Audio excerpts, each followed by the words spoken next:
통일 번영을 여는 북한 전문 통신 NK투데이 공식 팟캐스트 스케치북 123회 방송을 시작합니다.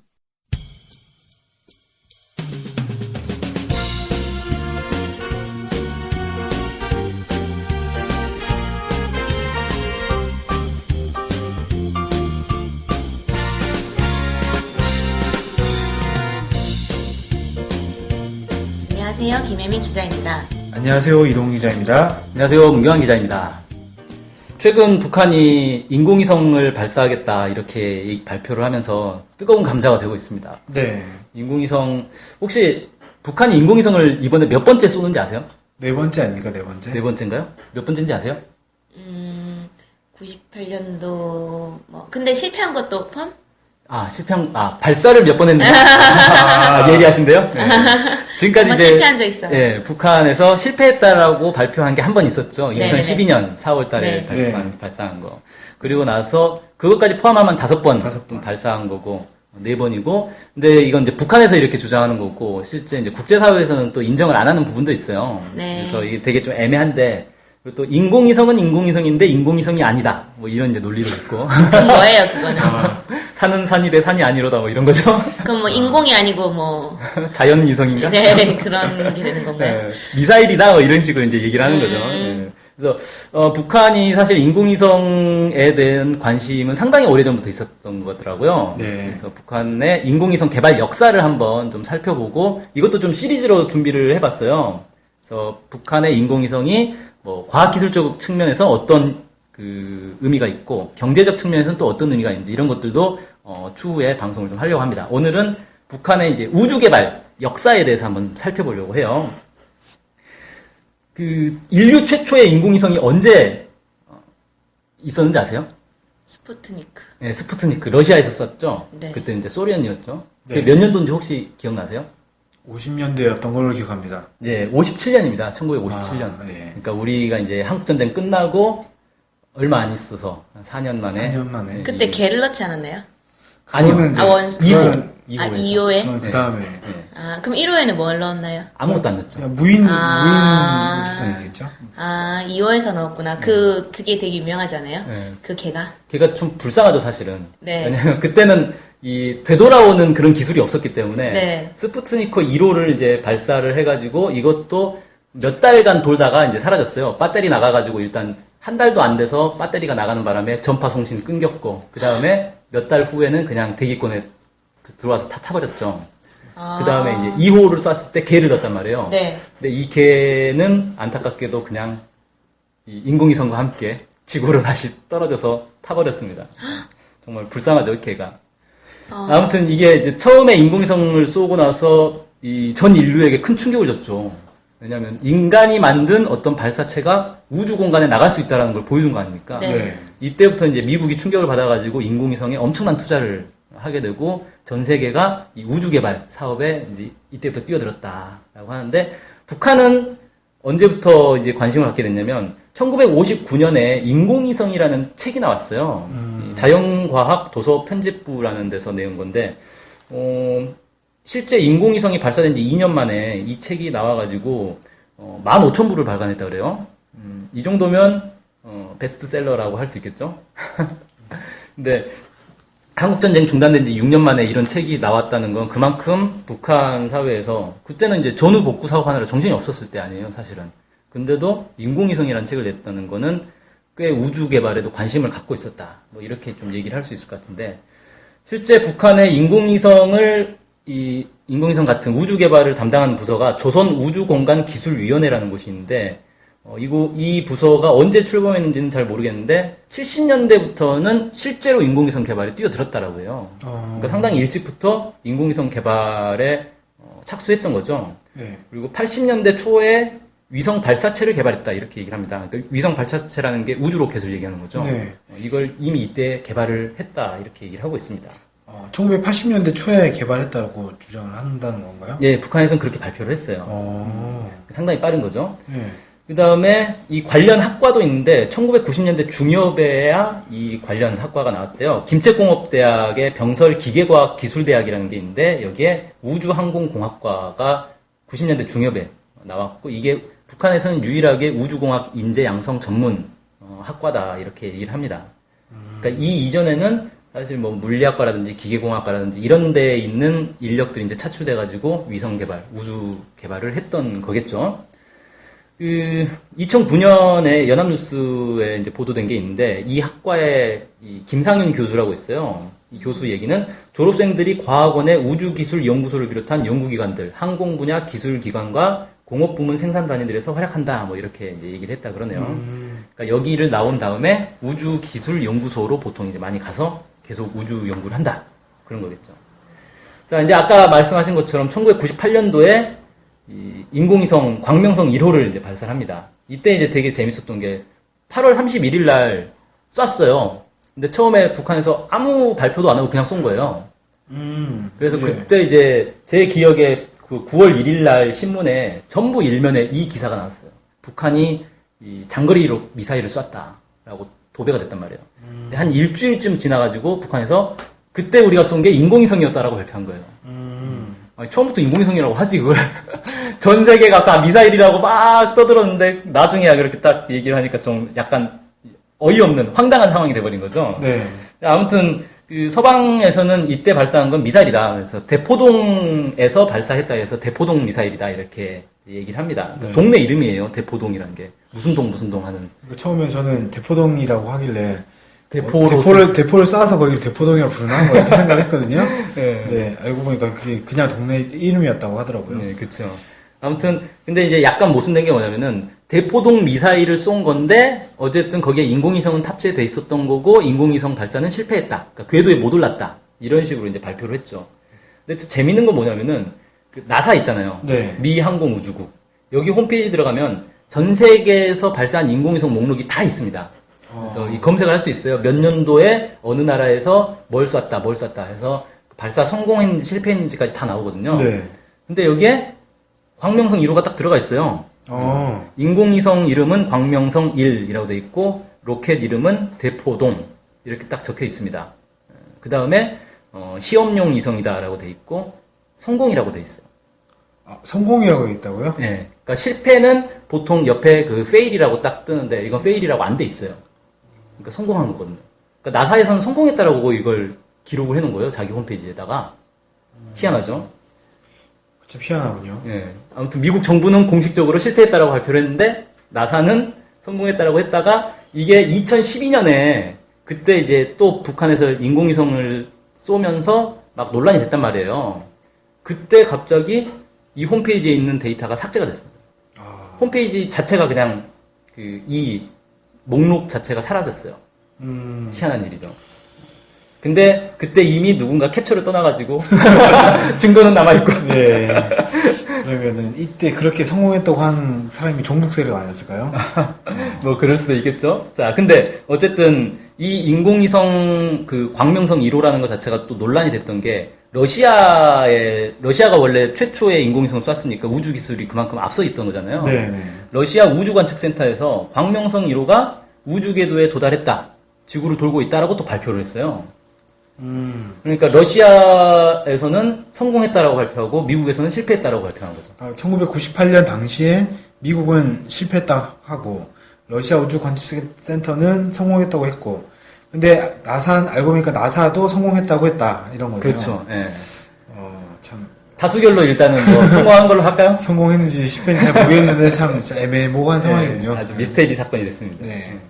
아무튼 그때 당시에 1998년 이제 8월 31일 날 인공위성을 쐈다라고 하고 10월 25일 날 중국의 황구시보에서 이 광명성 1호 개발에 참여한 김종손 조선우주공간기술위원회 기술국 부국장과 몇 명을 인터뷰를 한 기사가 있어요. 네. 여기서 이 김 부국장이 광명성 1호의 사용 수명이 2년이다. 80년대 초에 이미 위성 발사에 사용하는 3단계 운반 로켓을 개발했고 90년대 초에 위성 발사를 위한 모든 준비 작업을 완료했다. 이렇게 얘기했습니다. 그러니까 실제 준비 자체는 90년대 초에 이미 완료가 돼 있었는데 쏜 거는 98년이다.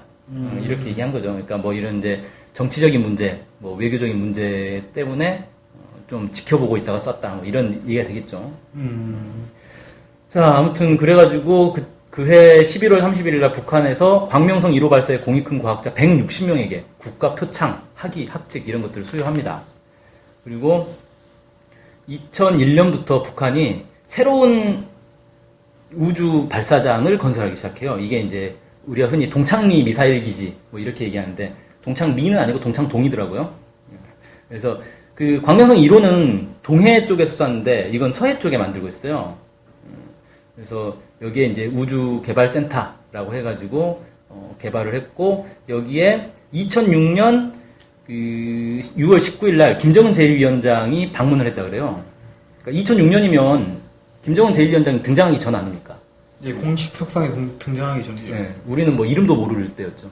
근데 이미 여기를 방문했다는 건 그만큼 그러니까 후계자로 공식 확정되기 전부터 이 우주 개발에 상당한 관심을 가지고 있었다. 뭐 이렇게 이제 볼 수가 있겠죠. 네. 자, 아무튼 그러고 나서 두 번째로 쏜 게 몇 년일까요? 2009년입니다. 아, 2009년. 정확하게 아시네요. 2009년 4월 5일 날 그때는 아직 그 아까 말한 동창동의 우주센터가 완공되기 전이어가지고 동해에서 다시 또 쐈어요. 광명성 2호를 쏩니다. 발사 당시에 김정일 국방위원장과 김정은 제1위원장이 이 평양에 있는 위성관제 종합지휘소를 방문했다 그래요. 그러니까 발사장 자체는 동해 함경북도 저 멀리 있는데 이 위성관제 종합지휘소 자체는 평양에 있는 거죠. 거기서 이제 원격으로 계속 지켜보는 거예요. 그렇게 해서 또 쐈는데 역시 북한에서는 성공했다라고 하고 미국에서는 실패했다라고 얘기를 합니다. 이때 이제 또 러시아는 어떤 입장이었을까요? 러시아도 성공했다고 했던 것으로 기억하는데요, 저는. 네, 러시아는 약간 좀 애매하긴 한데 그 안드레이 네스트레넨코 러시아 외무부 대변인이 북한은 4월 5일 오전 인공위성을 저궤도에 들여보냈다라고 이제 발표를 합니다. 그래서 미국하고 좀 상반된 입장을 보이게 되는 거죠. 저기도 들여보냈다고 하는 건 궤도에 올랐다는 그렇죠. 거잖아요. 네. 성공했다라는 얘기를 한 거죠. 네. 자, 아무튼 이때 이제 두 번째 인공위성을 쏜 거고 세 번째가 2012년이죠. 네. 2012년에 쐈는데 이때 북한에서 우주개발 5개년 계획이라는 걸 발표를 해요. 그래서 2012년부터 2016년까지 그래서 광명성 4호부터 9호에 이르는 인공위성을 계속 발사하겠다. 이렇게 이제 발표를 합니다. 그러면 4, 5, 6, 7, 8, 9 6개를 더 쏘겠다는 거잖아요. 5년 동안. 1년에 평균 1개 이상을 쏴야 되는데 네. 근데 지금까지 안 쐈죠. 2012년에 한 번 쏘고 지금까지 안 쐈잖아요. 그러면 올해하고 내년에 한꺼번에 3개씩? 3개씩 우두두두두 올해는 벌써 지금 절반 이상이 지났기 때문에 빨리빨리 쏴야 되는 그런 상황이 됐어요. 내년에 5개 올라가나요? 그러면? 네, 뭐 그럴지도 모르겠습니다. 파장이 클 것 같은데요, 정말? 근데 이게 한꺼번에 쏘는 방법이 있어요. 로켓 하나 있다 인공위성을 여러 개를 싣고 한꺼번에 쏠 수도 있거든요. 얼마 전 중국이 그렇게 해서 100개, 한 번에 100개인가? 그걸 올렸다고 하는 걸. 100개는 아니고 20개를 20개였습니다. 네, 20개를 제가 쏴서 과장한 걸 봤네요. 네, 그래서 아시아 최대 기록을 또 이제 보유했죠. 그 전까지는 이제 인도에서 한 번에 10개를 쏘아서 신기록 보유를 했다가 아무튼 이제 2012년 4월 19일 날 조선우주공간기술위원회 대변인이 담화를 했는데 우리에게는 우주개발 기구들을 최첨단의 요구에 맞게 확대 강화하고 나라의 경제 발전에 필수적인 실용 위성들을 계속 쌓아올리는 것을 포함한 종합적인 국가 우주개발 계획이 있다. 이렇게 이제 밝혔고 조선진보에서는 2016년까지 정지위성을 개발할 계획이다. 뭐 이렇게 또 보도하기도 했습니다. 네. 그래서 2012년 4월 13일 북한에서 드디어 이제 서해 동창동 발사장에서 광명성 3호를 쐈는데 궤도 진입엔 실패했죠. 네. 그래가지고 이때 북한에서도 실패했다 이렇게 좀 인정을 했어요. 근데 이때 보도가 어떤 보도들이 왔냐면 이 실패 책임을 묻고 책임자들이 모두 이제 막 숙청을 당했다 이런 보도들이 막 나왔어요. 근데 북한에서는 관련 책임자들을 최고인민회의 고위직에 앉히는 또 이때 카더라 통신이 있었어야 되는데. 아쉽네요. 예. 그 다음에 이제 2차 시도가 12월 12일 날 있었죠. 네. 외우기도 좋게 2012년 12월 12일 날 시간까지 12시 12분으로 맞춰줬으면 좋았겠는데 안타깝게도 이제 새벽에 쐈어요. 2차 시도를 해서 광명성 3호 2호기를 저궤도에 이제 올렸죠. 근데 이번에는 처음으로 미국도 인정을 합니다. 미국의 북미항공우주사령부에서 성공적으로 물체를 궤도에 진입시킨 것으로 보인다. 이렇게 발표를 합니다. 하지만 미사일이다. 인공위성은 올라갔지만 그래도 미사일이다. 뭐 이렇게 이제 발표를 하죠. 신기하네. 예. 그래서 어쨌든 이제 성공을 했기 때문에 북한에서 곧바로 우주개발 사업 공로자 101명에게 공화국 영웅 칭호를 수여를 했습니다. 공화국 영웅 칭호는 북한에서는 상당히 높은 이제 칭호인데 101명이 한꺼번에 우르르 받은 거예요. 그 다음에 이제 연회까지 마련을 해줬고 김정은 제1위원장이 직접 참석을 했죠. 그 다음에 그 이듬해 1월에는 조선우주공간기술위원회에 김정일 훈장을 또 수여를 합니다. 그래서 북한이 이때 이제 많은 이제 공로를 이제 취하했다 이렇게 볼 수 있겠죠. 네. 자, 그 다음에 이제 그 2013년 4월에 제12기 제7차 이 회의에서 조선민주주의인민공화국 우주개발법을 채택을 합니다. 그래서 조선우주공간기술위원회를 국가우주개발국으로 확대 개편을 하는데 이게 참 재밌는 게 약칭이 NADA예요. 그래서 나다라고 읽어낸다. 근데 나다 하니까 좀 연상되는 게 나사랑 비슷하죠. 네. 그래서 실제 이 마크도 비슷해요. 나사 마크가 하고 나다 마크가 비슷합니다. 일부러 나사하고 경쟁하려고 이름을 이렇게 지었나 싶기도 하고. 아무튼 올해 이제 5월달에 국가우주개발국 위성관제 종합지휘소를 새로 개발을 했는데 여기에 이제 김정은 제1위원장이 직접 방문을 하기도 했죠. 그래서 올해 안에 인공위성을 쏘지 않겠냐 이런 이제 예측들이 많이 나왔습니다. 이번에 그 국가우주개발국 국장이 발표한 건 위성 개발의 새로운 높은 단계인 정지위성에 대한 연구 사업에서도 커다란 전진을 이룩하였다 이렇게 발표를 했어요. 그러니까 아까 그 5개년 계획이 만료되는 게 내년인데 내년까지 정지위성을 개발하겠다라고 했잖아요. 네. 근데 상당히 진척이 있었던 것으로 그래서 내년쯤이면 정지위성 개발까지도 완성을 하지 않겠냐 뭐 이렇게 좀 보여지는데 아무튼 우주개발 5개년 계획 종료가 1년 앞으로 다가왔고 이때까지 6개를 더 쏘겠다라고 했는데 아직 쏘지 않고 있고 뭐 이런 이제 상황입니다. 1년 안에 다 쏠 것 같기도 하고 뭐 2016년이 지나면 또 5개년 계획 나오지 않겠어요? 2차 5개년 계획. 2차 5개년 계획은 2017년부터 21년까지가 될 것으로 보이는데 또 재밌는 게 2022년이 북한 최고인민회의에서 과학기술강국 건설의 목표 시한으로 설정한 해예요. 그래서 이때까지 우주개발에도 상당한 좀 진전이 있지 않겠나 이렇게 보여지고 원래 우주개발이라는 게 인공위성만 있는 게 아니잖아요. 네. 또 뭐가 있죠? 인공위성 말고? 우주선. 예. 뭐 달. 스페이스 셔틀 뭐 이런. 스페이스 셔틀. 예. 달 위성도 있죠. 달 주위를 도는 위성. 일단 유인 우주선이 개발이 되어야 뭐 네. 달에 가든지 아니면 뭐 우주 정거장을 만들든지 이런 걸 하겠죠. 예. 유인 우주선 정도를 이제 쏴주면 아 이게 미사일이다라는 말을 못 하겠죠. 미사일에 사람이 탈 수 없으니까. 인간 미사일, 인간 어뢰처럼 인간 미사일 나오는 거 아닙니까? 인간 미사일이라고 할 수도 있겠는데. 그 다음에 또 우주 정거장도 있어요, 사실. 네. 이런 것들 이제 다양한 그 우주 개발 내용들이 있는데 이런 것들이 어디까지 이제 개발될지 좀 우리가 주목해 볼 필요가 있겠다. 뭐 이렇게 좀 생각이 되네요. 네. 자, 어쨌든 북한의 우주 개발 역사에 대해서 오늘 쭉 훑어봤는데 뭐 어떠셨습니까? 저 혼자 막 너무 많이 떠들었네요. 네. 우리가 이제 나로를 쌓아 올렸지 않습니까? 러시아 기술을 가지고. 예. 이제 아쉬웠는데, 통일이 돼서 이제 북의 우주 개발 기술과 결합이 돼서 우리 민족의 위성을 우리 민족의 발사체로 쏘아 올리면 좋겠다. 이런 생각이 좀 들고. 근데 그때 뭐 나로를 발사한다고 해서 사실 동북아시아의 평화가 깨지고 뭐 이런 건 아니었잖아요. 그렇죠. 얼마 전에 제가 말씀드렸지만 중국에서 위성 발사를 위해서 역시 이제 우주 발사체를 쌓아 올렸는데 장거리 로켓을 쌓아 올렸는데 그것 때문에 동북아의 평화가 깨지고 긴장이 조성되고 이런 거 아니었지 않습니까? 네. 그래서 위성 개발은 위성 개발대로 좀 우리가 봐야 되는 거 아닌가라는 생각이 좀 들었습니다. 네. 미중 정상회담 할 때 그런 게 있잖아요. 뭐 도발을 하면 안 된다. 막 이런 거에 대해서 미중이 막 논의를 했다. 뭐 이런 얘기도 있었는데 중국이 이번에 위성을 발사했다는데 북한이 위성 발사하는 거에 대해서 어떻게 바라볼지 궁금하네요. 중국에서? 네, 중국에서 그렇게 뭐 미중 정상회담 했다 이런 얘기 들었는데 아니 근데 뭔가 위성이라고 해도 모든 사람들이 다 미사일이라고 하니까 북한 인공위성을 쏜다는 거에 대해서 모르는 국민들이 진짜 많을 것 같아요. 네. 워낙 다들 미사일. 미사일, 장거리 미사일, 뭐. 그러니까 뭐 나중에 이제 달로 가면 달로 가는 미사일 이렇게 하겠네요. 아, 달에도 이제 미사일을 쐈다. 이런 식으로 해서 아까 이제 달을 파괴하는 미사일인가요? 우주 정거장 나오는 미사일 정거장 만들어줬다. 뭐 이렇게 하고 뭐 화성으로 날아가면 화성에 또 쐈다 미사일을 뭐 이렇게 될 것 같다는 생각도 듭니다. 네. 인류가 지금까지 쏜 인공위성이 몇 개 정도 되는지 아세요? 몰라, 한 몇만 개는 되지 않을까요? 그 정도는 안 되려나? 몇만 개까지는 안 되고 지금 한 6천 개 정도를 쐈다 그래요. 그리고 그 중에 지금 현재 돌고 있는 게 한 2천 개 정도 된다 그럽니다. 그러니까 인공위성이 이제 수명이라는 게 있어서 보통 수명이 다 되면 이 지구로 다시 낙하하거나 아니면 그냥 우주 미아가 되거나 뭐 이런 식으로 하거든요. 낙하하다가 중간에 맞지 않나요? 낙하하면 이제 보통은 타버리죠. 타서 없어지거나 좀 큰 인공위성 같은 경우는 이제 지상까지 떨어지는 경우도 있는데 보통은 이제 지구가 땅이 많을 것 같지만 사실 바다가 훨씬 많아요. 그래서 네, 그건 확률적으로 바다에 떨어지기도 하는데 가끔씩 이제 육지로 떨어지는 경우가 있죠. 제 머리 위에 떨어지면 어떡하죠? 그럴 가능성은 매우 로또를 연속 2번 맞을 확률보다 낮기 때문에 걱정 안 하셔도 되는데.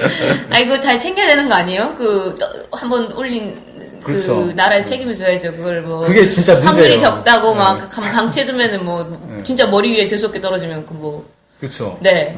그래서 이것도 이제 법으로 좀 만들어서 쏜 나라가 책임지고 수거한다. 뭐 이런 것들 하는 것도 괜찮을 것 같아요. 네. 그리고 우주에 쓰레기가 너무 많아지면 나중에 저희가 우주에 많이 나갔을 때 그렇죠. 네, 막 영화 보면 그런 거 나오잖아요. 우주 쓰레기 때문에 막 다치고 막 그런 거 나오잖아요. 태양빛을 가릴지도 몰라요. 우주 쓰레기가 워낙 많아지고. 네. 엄청 많아지면 그렇게 될 것 같긴 한데. 예전에 몇 년 전에 실제 그런 일이 있었는데 우주정거장이 이제 낡은 우주정거장이 추락을 하는데 이게 호주에 떨어진다 그래가지고 호주에 막 비상령 떨어지고 막 이런 적이 있었거든요. 그때 정확히 어디에 떨어졌는지 잘 모르겠는데 아무튼 그 근방으로 떨어졌더라고 하더라고요.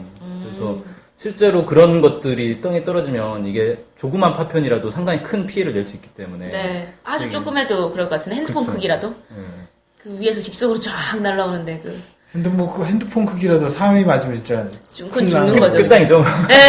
건물에 떨어져도 한 몇 층 정도 뚫을지도 네, 모르겠다. 그죠. 네.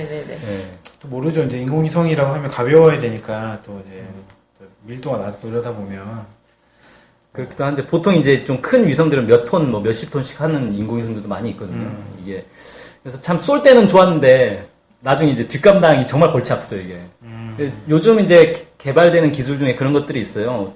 우주 쓰레기 청소를 전문으로 하는 인공위성들. 그래서 그런 위성을 띄워가지고 걔네들이 이제 파편들을 다 주워 모으거나 수명이 다한 인공위성들을 수거하거나 뭐 이런 이제 그러면은 그렇게 수거한 다음에 그건 어디로 가나요? 가장 이제 효과적인 방법은 우주로 날려버리는 게 제일 좋겠죠. 지구 탈출. 네, 지구를 그냥 밖으로 버려버리는 게 가장 좋겠죠.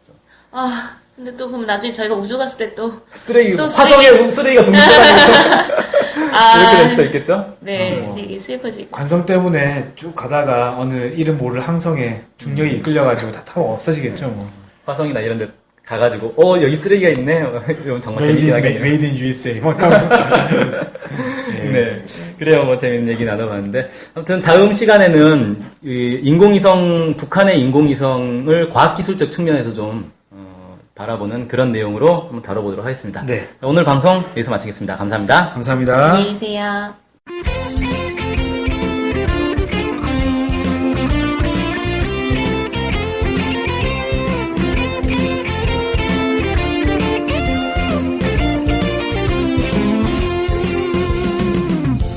저희 NK투데이 홈페이지랑 우리 방송 스케치북이랑 외국에서도 많이 보고 듣고 하더라고요. 놀랐어요. 네. 해외 동포들께서도 통일에 관심이 많으시거든요. 네. 그래서 혹시나 해외 동포분들이 우리 NK투데이를 후원하고 싶을 것 같은데 뭐 혼자만의 생각인가요? 네, 방법이 없을까요? 그래서 준비했습니다. 요즘은 페이팔로 손쉽게 외국에 돈을 보낼 수 있습니다. 페이팔 그런 게 있습니까? 어떻게 하면 되는 거죠? 네, NK투데이 홈페이지에 오시면 배너가 있습니다. 아니면 페이팔 홈페이지에서 저희 이메일 주소 nktoday21@gmail.com으로 보내시면 됩니다. 와, 이렇게 간단하고 좋은 방법이 있군요. 해외 동포 여러분들의 많은 후원 부탁드립니다.